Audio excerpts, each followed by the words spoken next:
Hello guys, welcome back to our YouTube channel. और आज हम लोग एक्सप्लेन करने वाले हैं mineral Murli. Make sure to like, comment and subscribe to our channel अगर आप नए हैं। And thank you so much guys for the love and support जो आप लोगों ने हमें दिया है पिछले एक महीने से, जब से हमने ये चैनल स्टार्ट किया है। Thank you so much guys for that love and support. Make sure आप ऐसे ही सपोर्ट करते रहिएगा एंड लाइक इन कमेंट और सब्सक्राइब करिए।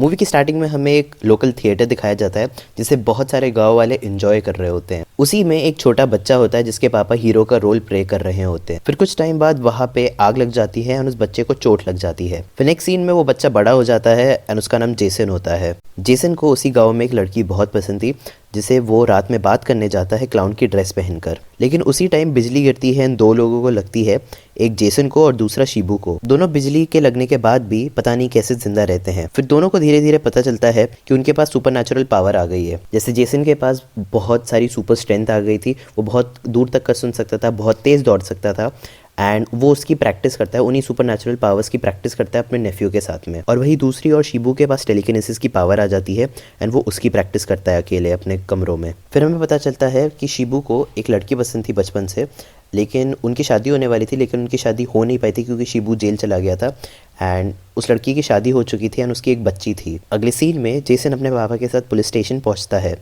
क्योंकि उसका वीज़ा रिजेक्ट हो चुका था। और वीज़ा इसलिए रिजेक्ट हुआ था क्योंकि उसके बर्थ सर्टिफिकेट पे उसके पापा का नाम अलग था एंड करेंटली जो उसके पापा थे उनका नाम अलग था। फिर फ्लैशबैक में पता चलता है कि जेसन के फादर की डेथ हो गई थी सबको बचाते बचाते एंड फिर उसके बाद उसके स्टेप फादर ने ही उसे पाला था। उषा की बेटी की तबीयत खराब हो जाती है और हॉस्पिटल जाने पे पता चलता है कि उषा की बेटी का ऑपरेशन होना था जिसके लिए बहुत पैसों की रिक्वायरमेंट थी और शिबू कहता है कि वो पैसों का बंदोबस्त करेगा। फिर अगले सीन में हमें पता चलता है कि जेसन के स्टेप फादर को वो पुलिस वालों ने बहुत मारा था, जिसकी वजह से जेसन को गुस्सा आती है एंड फिर वो उन सब पुलिस वालों से बदला निकालता है, सबको बहुत मारता है। और दूसरी साइड शिबू बैंक को लूट लेता है। फिर जेसन को पता चलता है कि उसके वीज़ा के पैसों की चोरी उषा के भाई ने करी थी क्योंकि उषा की बेटी के ऑपरेशन के लिए, इलाज के लिए पैसे चाहिए थे और जेसन उषा के भाई को धमकी देता है कि वो उसे जान से मार देगा। उसी सेम रात को शिबू उषा के भाई से मिलता है उसकी बहन का हाथ मांगने के लिए, लेकिन उषा का भाई